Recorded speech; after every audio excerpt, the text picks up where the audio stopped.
There's something deep within us, I think, that rails against suffering, that says that this is actually wrong, that this is not the way that things should be, which then raises the question, well, how should they be? And where does that come from?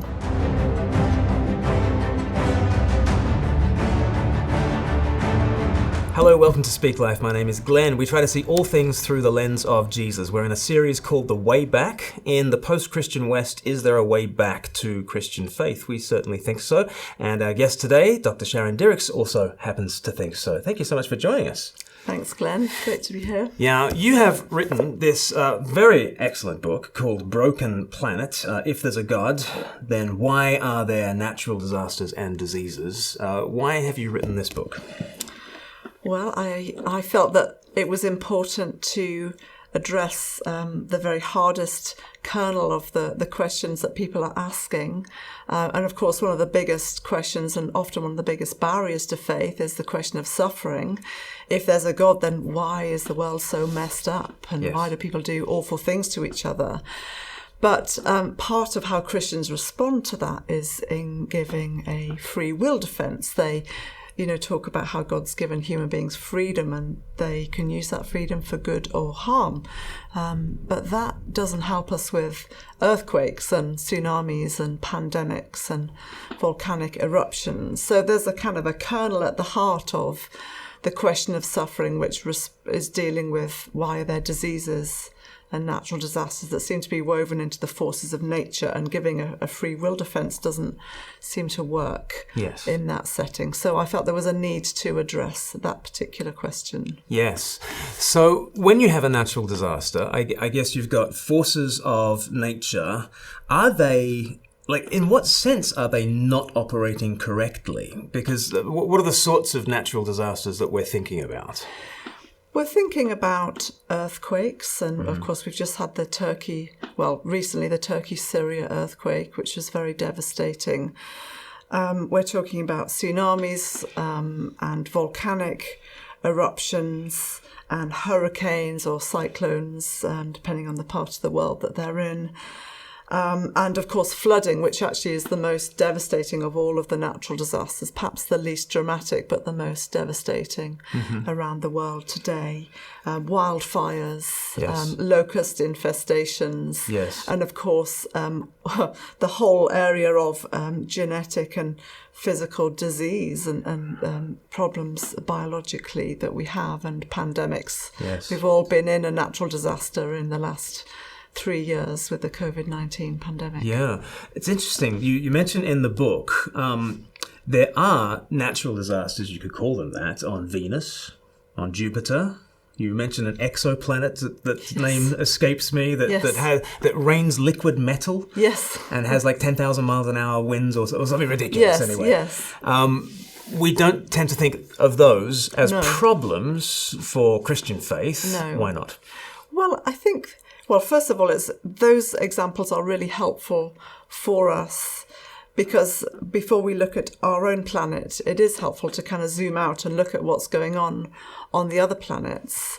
They don't seem to be a problem because people are not caught up in them. The reason people are not caught up in them is because life is untenable on Venus and Jupiter, with its storm the size of 2 Earths put together, that's been going on for over 400 years, with temperatures of minus 163 Celsius and ridiculous and stronger than the strongest hurricane on Earth.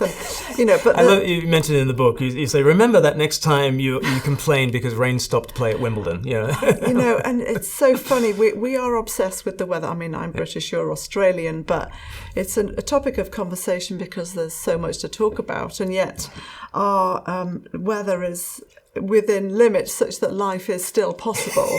And although there are natural disasters on Earth, it seems that life can still operate, people can still live. And so in a way they only become a disaster when people are caught up in them. So the human element is always woven into this question, even though quite often you will talk about moral evil in sort of philosophy, and you will talk about natural evil as a quite separate category. But I guess all that you're saying there means that the moral and the human is woven into the natural. There's no such thing as a purely natural disaster. Right. That's one of the important themes that comes out of the book, really, that there are always a combination of natural factors and human factors that lead to any kind of outcome in a natural disaster. Yes. And often the human factor ratchets up the number of deaths and the number of people displaced by several orders of magnitude, I think. Yeah, so you mentioned, for instance, in San Francisco, there was an earthquake of 7.1 on the Richter scale or something like that. Yeah. Whereas the Haiti earthquake had the exact same magnitude of earthquake, in which hundreds of thousands have died, or 100,000 Yeah, they died, don't know the exact numbers. Yeah. In fact, my book contains a story from Haiti, 2010, a very sobering story, and it's somewhere between 100,000 and 250,000. I mean, I think you find different numbers depending on where you look. Yeah. But it's certainly very different to the 57 that died in the California earthquake of a similar magnitude. Yes. And so what are those other factors that come into play that explain the discrepancy? Yeah, so, I mean, one of the factors is the impact of poverty. When you look at a natural disaster in the global south compared with the global north, or a low-income country compared with a high-income country, the number of deaths is always several orders of magnitude greater in a country of low income because of the effect of poverty. People don't have the infrastructure to build buildings that can withstand hurricanes and earthquakes. And so they easily collapse and slide in the event of a cataclysm. There are the resources to rescue and deal with the aftermath, and very often the people die, in the aftermath as well. So there are the impact of poverty is one factor, and tied up with that, of course, is a kind of human neglect and corruption that can often be kind of bundled together.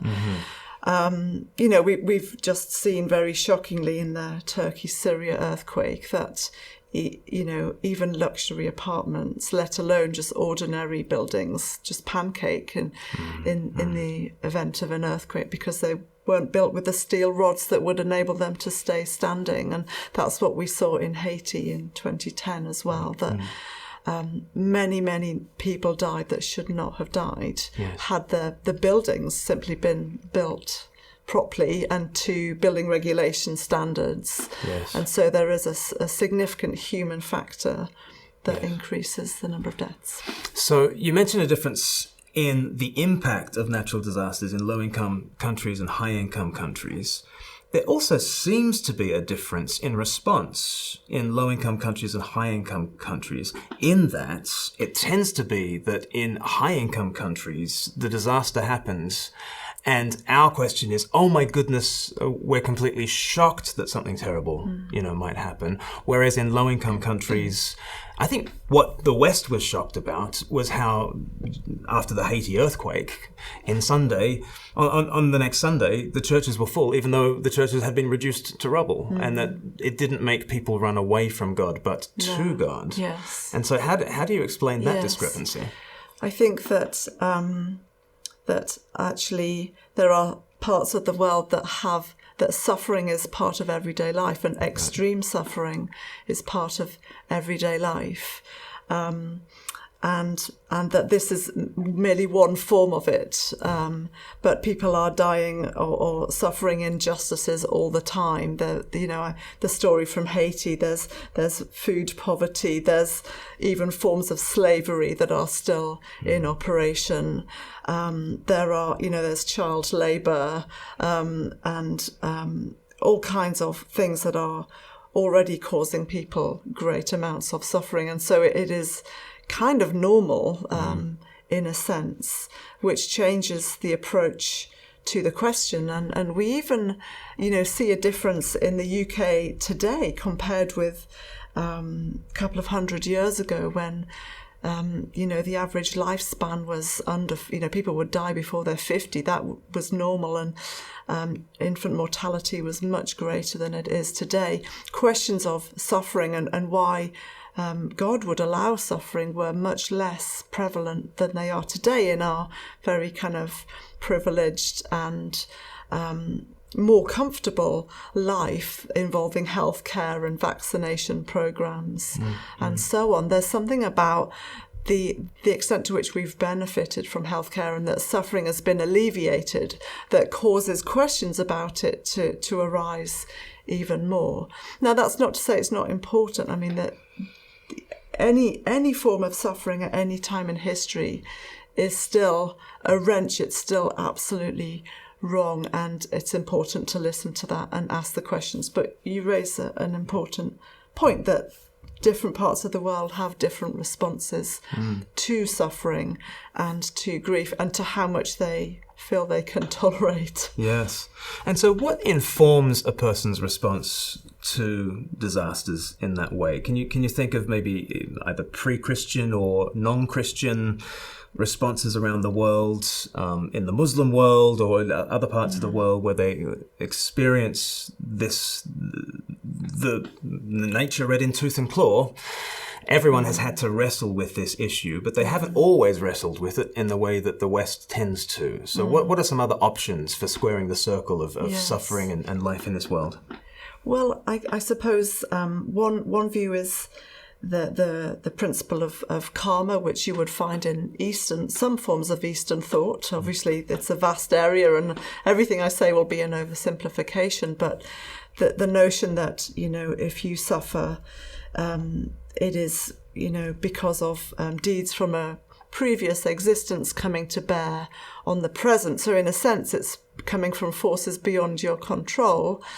And related to the fact that life is cyclical and that there is a need to kind of work off that karma somehow in the hope that a future existence, a future life and incarnation will be better than the one that you have. There's also the notion that, you are in some way responsible for what is happening to you, and therefore you must kind of bear that and work it through. But of course, I don't want to oversimplify that there are, different responses around the world.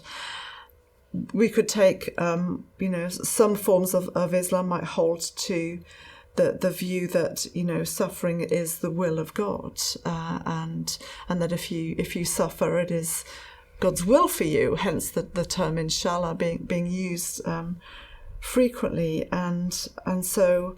In some ways, suffering is, again, something that you are to submit to. Islam itself means submission, and that is part of the journey for you. I think that sort of shows the way in which, in order to have a problem with evil, you actually have to need certain beliefs. In order to have the sort of, if there's a God, then why are there natural disasters and diseases? I guess, well, first of all, you need to have a God who is powerful enough to actually stop the earthquakes. He also needs to be good and so good that he might save us from the consequences of those natural disasters. And in many senses, it's kind of the goodness of God in the Christian tradition that turns up the temperature on the why question. If God wasn't good, then what are you going to do? And if he's not powerful, what are you going to do? And if all people, if God can simply judge you either in a kind of a karmic religion sense or in the Islamic sense, then again, what are you going to do? But it seems like it's Christianity that has given to the world the ferocity of the question, why? which to me is a good thing in one sense. You know, Yes. it's good to be able to honor the fact that we Yes. can say why. You know? Yes, absolutely. And I think, and of course, we haven't talked about perhaps a more prevalent view in the West, which would be to say that this is just the way the world is, that the forces of nature kind of do what they do. Even people's behaviour is a function of their, forces beyond their control to some extent. And, Yes. And the mechanisms involved in earthquakes and tsunamis have a role in sustaining life. And the flip side of that is that you get earthquakes and that cause suffering and death. But of course, all of these options, they might solve the problem intellectually, whichever one you might choose. It might solve it intellectually for you, that's the framework that I use to make sense of what's happening to me. But none of them solve the problem emotionally, because there's something deep within us, I think, that rails against suffering, that says that this is actually wrong, that this is not the way that things should be, which then raises the question, well, how should they be? And where does that come from? Right. And of course, this is what I talk about quite early on in the book, that it's actually the Christian faith that uniquely makes sense of that sense of injustice. It's actually a moral judgment that we make about the world, in some ways to God, that things are not right, and that they should be different. And that only, in a sense, makes more sense if there are right and wrong things in the world that are objectively real and true. Yes. Now, of course, you have people that say, well, we believe there are objective right and wrong values in the world, but we don't need God to make sense of those. But I think where I come back to towards the beginning of the book is to say, but what's the best explanation for those things? Is it that they've arisen by chance out of a godless universe, or is it that we live in a moral universe that's been moral right from the start because God is good? Right. And I guess really where I land with this is that God has made a good world with the potential for evil, but humans have made that potential a reality. Yes. I think that's a really interesting point about having a question about natural disasters assumes that there's something above that, this ought not to be, but that is natural. So what is it up here that says that ought not to be what that is? Yeah. I guess you would call that supernatural. And as you say, some philosophers, they acknowledge that, yes, our very profound sense that there are things that ought not to be, and they give us a kind of an objective moral standard by which to judge. You say that there are moral realists who are non-theistic, so they don't necessarily believe in gods, but they believe that there is a moral realm. Otherwise, how could we make such judgments that the natural world is out of order? Nature's doing what nature does. Yeah. Who is it to? And if that thing above that judges this to be out of kilter is real, then I guess you have to be a moral realist. But these kinds of moral realists are non-theistic moral realists, so they don't want to say God, but they do want to say that hanging in the ether are these objective moral values. And I guess to that I want to say, well, surely the moral values that we recognize are all interpersonal.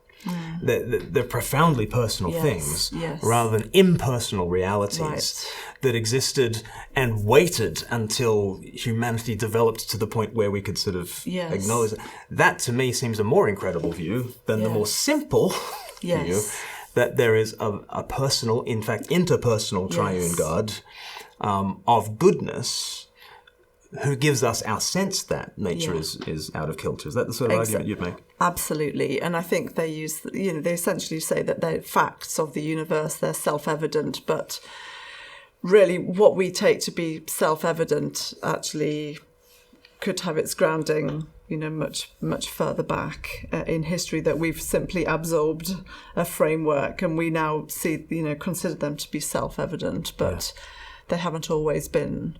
And so absolutely, what's the best explanation for these objective moral values? Is it that they simply are, they just exist, or that they originate in a supremely moral being known as God, who created all things, including the natural world that we're discussing. Yeah.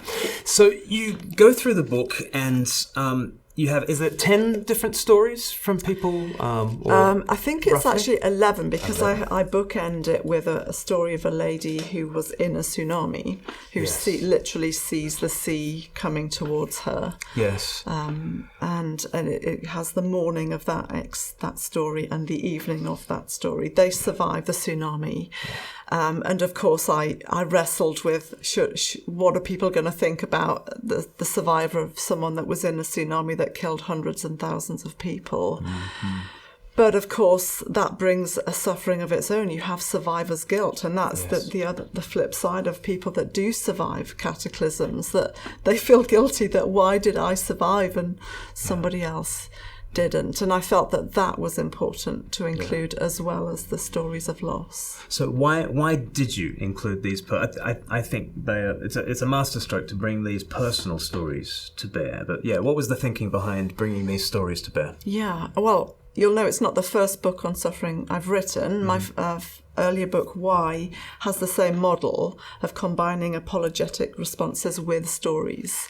And I feel that any treatment of the question of suffering really needs to have those two things, because any responses that we give, unless they are livable and come to land in the gritty reality of life, they're not really that much help to us. Well, they are helpful on one level, but I think we do need narrative as well in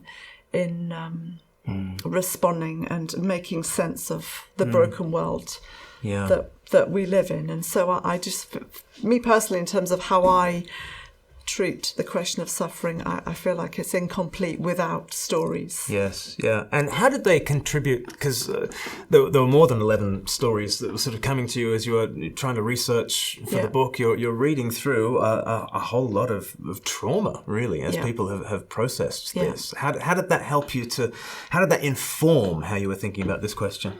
Well, it reminded me, and one of the things I wanted to do was gather stories from as many different kinds of natural disaster as I can, because there are so many different kinds, and the kind of response you might give to one might not be as applicable to another. So I wanted to do that. But I was also aware, the format for the book was that we interviewed each person over Zoom. We kept a low carbon footprint, which would have been in line with the kind of some of the points the book is making. And then, edited an interview that took place and was recorded. And some of the people that I spoke to said this is the first time that people had asked them about their experiences, and I was really surprised to hear that. And in a way, that was an important kind of realization for me, that this is giving a voice to people who have seen unbelievable levels of suffering that have not had an opportunity to voice that before. And how many others are there in the world in that situation? Yeah, and I think uniformly they're all people of faith who have sort of gone through that sort of suffering. What struck you by the various ways that people were processing faith in a good God and this sort of suffering world? How are they processing that? Kind of in a way that it isn't possible to kind of neatly box this subject and feel like you've got the I's dotted and the T's crossed, and that's a learning point. This is too big and too mysterious to claim to even get close to solving. But what we see is people who have journeyed through extraordinary pain, but are still holding on to a good and loving God who is at work in the world, in all of its brokenness. And actually, you mentioned in Haiti that sometimes that the churches were full after this Haiti earthquake, and people were drawn to the churches. They were places of safety. They were drawn to people of the Christian faith. I guess we have a theology of suffering right at the heart of what we believe. I mean, we've just celebrated Easter here. Right at the heart of the Christian faith is of the person who should never have suffered, that suffered the most of any human being on earth, the person of Jesus and his life, death and resurrection. And so we have a theology of suffering. We have a framework for kind of working through that. And I suppose people were drawn to that. They were drawn to community as well. So tell me about the question of judgment and suffering, because I learnt through your book that volcanoes are named after Vulcan, a Roman god, and typhoons perhaps are named after Typhon, a Greek god, and what was the other one? The Mayan god of hurricane. Yes. So I guess in traditional religions, that these natural disasters are identified just one for one with this is what God's doing. Yeah. And if you get in the way of that hurricane, you're getting in the way of that God. And it is very directly, in those senses, the judgment of God. In the Bible, it's interesting, isn't it, that you have Elijah meeting with God, and very explicitly, God is not in the earthquake, and he is not in the whirlwind, but the voice of God. Obviously, the God of the Bible is communicated through his word and not identified with his creation in that sense. But there are senses in the Bible as well in which disasters are judgments of God. So what is a biblical view of how these disasters and God's judgment fit together? Yes. Well, I think that we need to be clear about the different stages of God's interaction with people, that it began with a particular people in a particular land at a particular time in history, and the geography of that land was very much tied up with God's interaction with his people in the land of Israel. And therefore there were times at which the land was impacted as a measure of God's interaction with them, be that blessing through kind of fruitfulness in the land, or of kind of suffering and famine and drought and so on.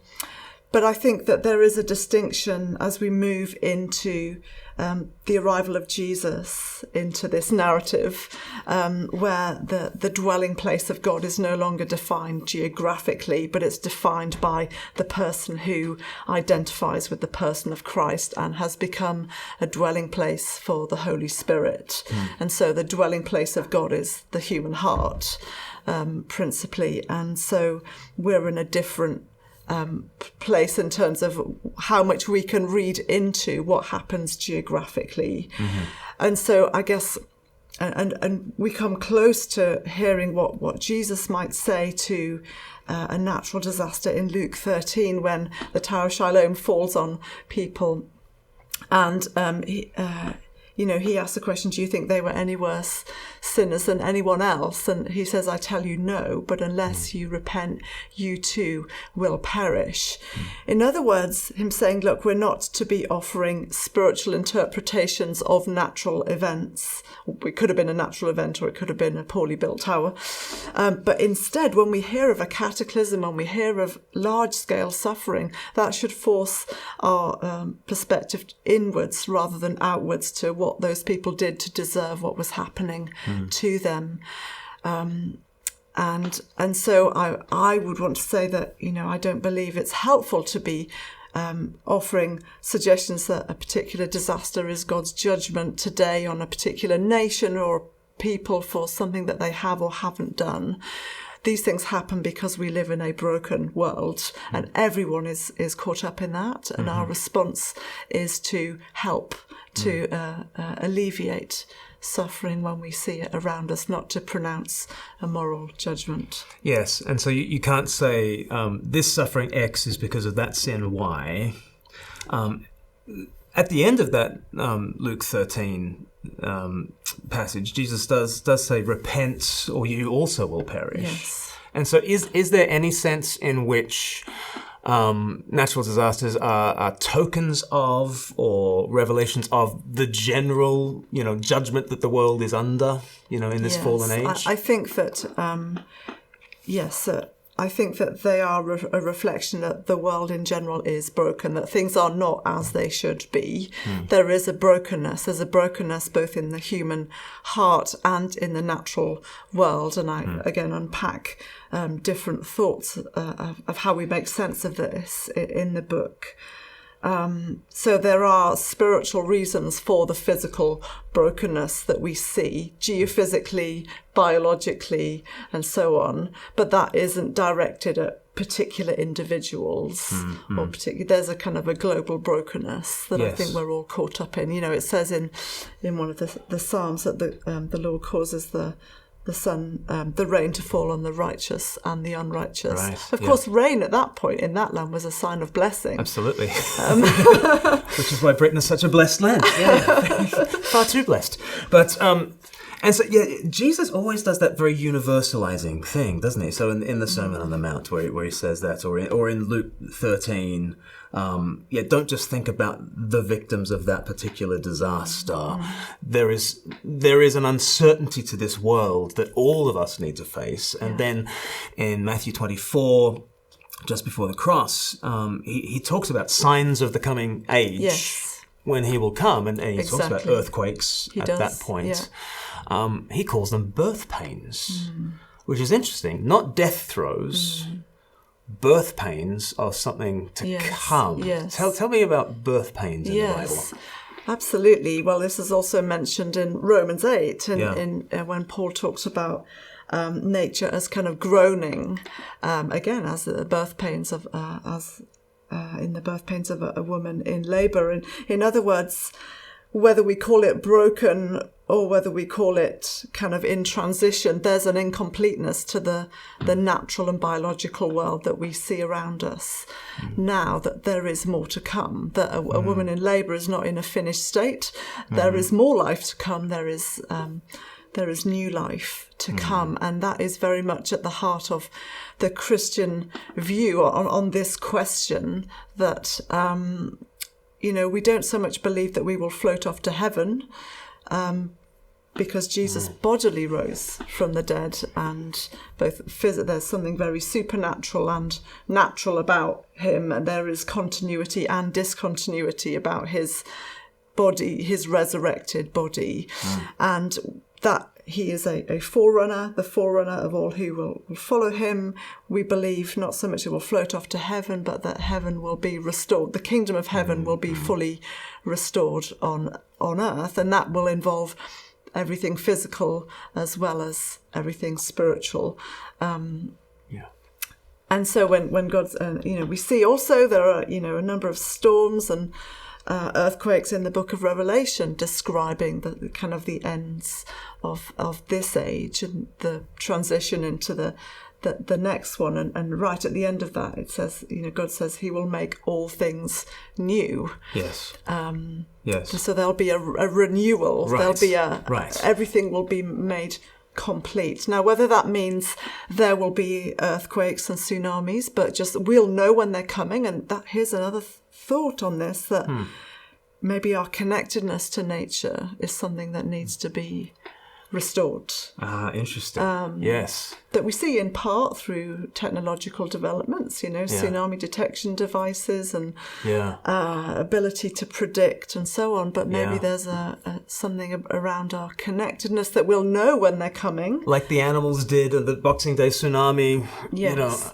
And the locusts in the volcano. There's an extraordinary story in the book of a whole village of 1,000 people that live essentially in a volcano. I mean, not necessarily in the crater itself, but within a stone's throw of this fire-breathing mountain. Yes. And no one has ever died from that village due to an eruption. And the reason is because they know when they're coming because of the behaviour of the locusts. Okay. Yeah. When they start coming out of the cracks and crevices, they know the volcano is about to erupt. Apart from it spitting smoke and fire and so on, but and we will be as attuned to nature as the animals are. So interestingly, with the tsunami, animals were running inland after the earthquake in ways humans were like, what? And the humans that followed the animals survived. So we will be more in tune. And I think that pointing to the future hope, again, is something that our hearts crave. When we're in the midst of disaster, we want to be able to call this wrong. Not just unpleasant or painful or maladaptive to survival. We want to say this is wrong. And we want to say there's hope beyond this. And I think the Christian faith gives unique tools to be able to do both. I think we can actually say, why, God? In a way that you can't if it's just karmic, and you can't if it's just the will of Allah, and you can't if it's just nature red in tooth and claw. So we can say why, and we can hope in a way that Christianity uniquely gives us a future for this world and these bodies. And the word for new, I will make all things new. It's the word that's also used for a new moon. It's not like every month we throw out the old moon and get a whole new moon. It's a renewed moon.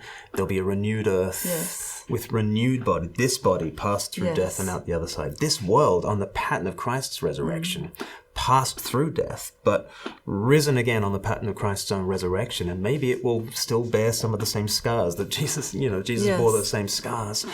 But we crave that hope, and where else are you going to go for hope? Than the Christian story. Absolutely, yes. There's a wonderful verse, isn't there, in Corinthians that says that outwardly we are wasting away, but inwardly we're being renewed. And so in terms of our own biology, that's a wonderful picture of the kind of duality that we're living with, and that there is a tendency towards kind of death and decay. And in that sense, there is something very wrong. But that is temporary. So here we are. We live in a world where, as Christians, we await that future hope. But for now, we live in a world that is dangerous. Britain is one of the less dangerous places in the world. Probably in most other places in the world, you're probably more at risk from nature rising up and taking you out. But here we are in this dangerous world, and we've thought about how Christian faith doesn't sort of dot every I and cross every T and answer every question that we have, but we've looked at the alternatives, and here we are. We love Jesus. We see a God in Jesus who is worth trusting in the midst of this. How should we respond to disease, disaster, and death? Do you mean how should we respond to the question or to the person? To the issue. The facts. So the Turkey-Syria earthquake happens. I guess we can't be the sorts of people who, in a traditional culture, might just think, well, God or the gods or tectonic plates have decreed. Instead, as Christians, we want to have a different kind of a response. So what is the different kind of the response that the Christian has? It is that, there are different sides to that response. One, very briefly, before I get to the other, is to say that the reason that there are forces of nature that allow these things is so that humans are able to operate with freedom and make choices that are meaningful. So if we have a natural world that is kind of volatile and doing different things at different moments, then it's impossible to kind of live meaningfully within that. So someone like Richard Swinburne would, Professor of Philosophy Emeritus in Oxford, would talk about how this is really important for people to operate freely.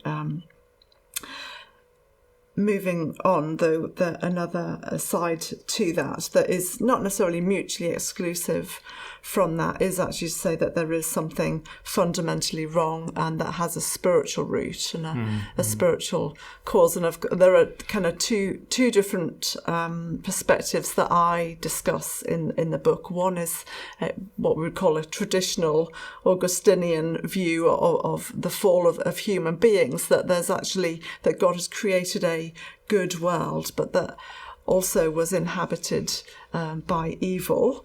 Eventually, now I can say more about that in a moment, but that the earliest humans were tempted by evil to turn from God, and that has introduced a brokenness into their own humanity, their relationality, and their biology, and arguably the natural world itself.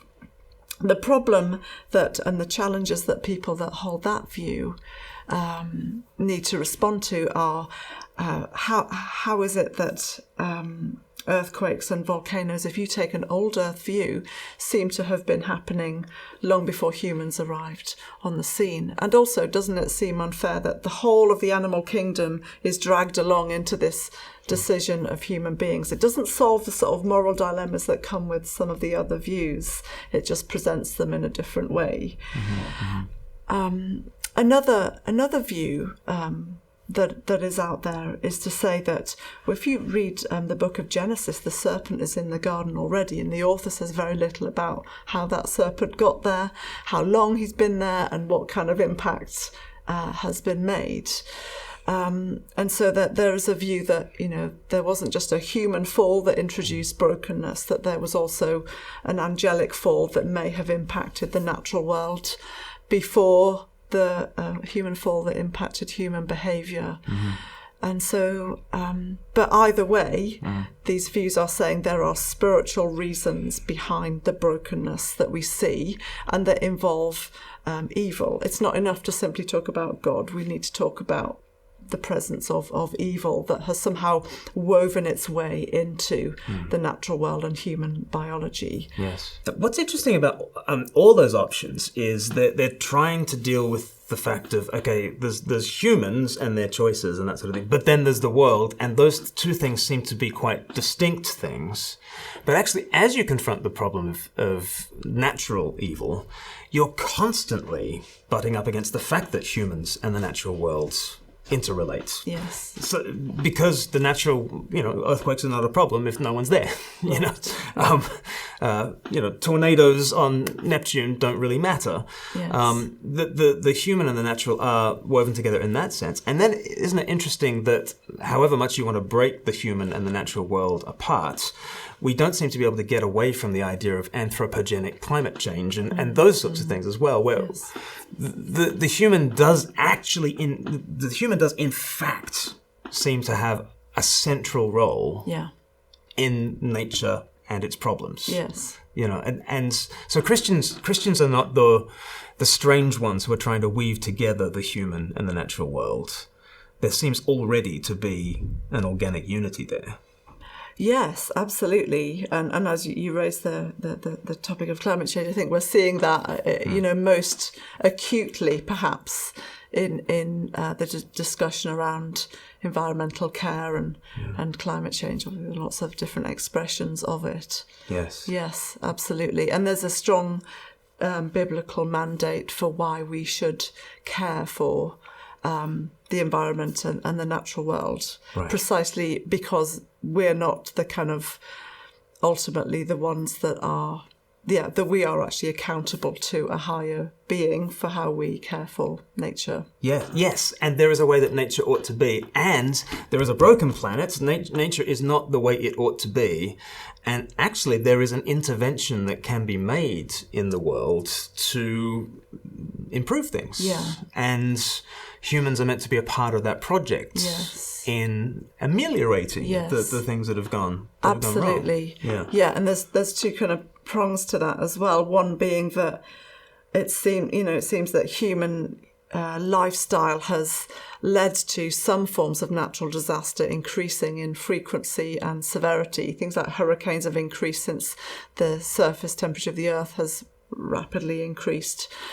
And things like flooding caused by the melting of polar ice caps. All of these things are tied to human lifestyle. So that's the kind of the negative side, that in a sense we've made one another more vulnerable to some forms of natural disaster through the way that we've lived and treated the Earth's resources.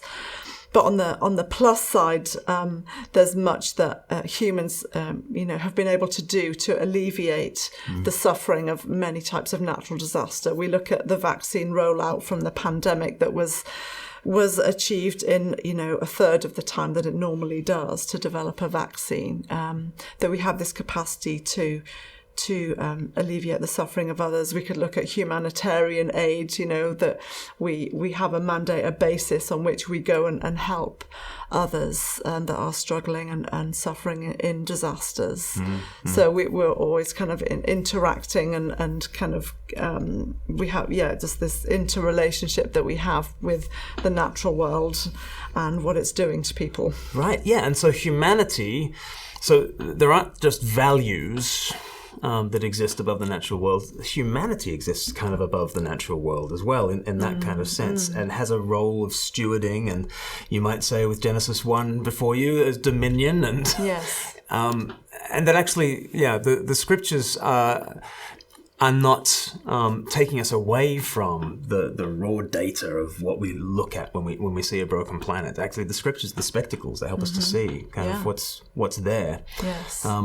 So Sharon, what do you hope for this book? How do you think we should respond to the arguments that you're making here as you lead us through the question of, if there's a God, why are there natural disasters? Well, I hope that this book will help people as they're wrestling with their questions on suffering. I hope that I hope that I've written a book that could be read by someone that is just thinking intellectually around it, but also somebody that is kind of really wrestling with some, difficult things, to help make sense of why it's still possible to believe in a loving and powerful God, even in the midst of deep tragedy. So I hope that it also has a very practical element, that there's a sense in which we all have a part to play. I mean, we're kind of observers to the suffering of others largely when it comes to natural disasters, but there are things that we can do. We all have a part to play in alleviating and relieving the suffering that we see around us, whether that is on our doorstep or giving to a trustworthy charity that is doing good work, or our lifestyle that we might want to alter in order to reduce our carbon footprint. There are all kinds of things. So we're not passive in this whole thing. But I hope that also people will see that this earth is not so broken that Jesus himself wasn't prepared to walk its streets, and that ultimately I hope that the book will show that Jesus is somebody that can be known and trusted even in the midst of this broken planet. Completely. And I love the sense that you get with this book, that you can actually face the world as it is in all its danger, and actually have a faith that makes sense of why you're asking the question, a faith that makes sense of the eternity that's set in your heart and the desire for something better and something more, and that shows you Jesus. I love the stories that are woven into its midst, because here are people who have really faced these disasters full in the face and still have faith in a good God who makes sense of it all. So if you want your own copy of Broken Planet, then we're going to offer 5 of these copies to anyone who shares this on social media. So if you can share this video on your social media of choice and tag Speak Life as you share, we'll put you into the draw and you can win your very own copy of Broken Planet by Sharon. So get on and do that. Sharon, thank you so much for joining me. Thank you.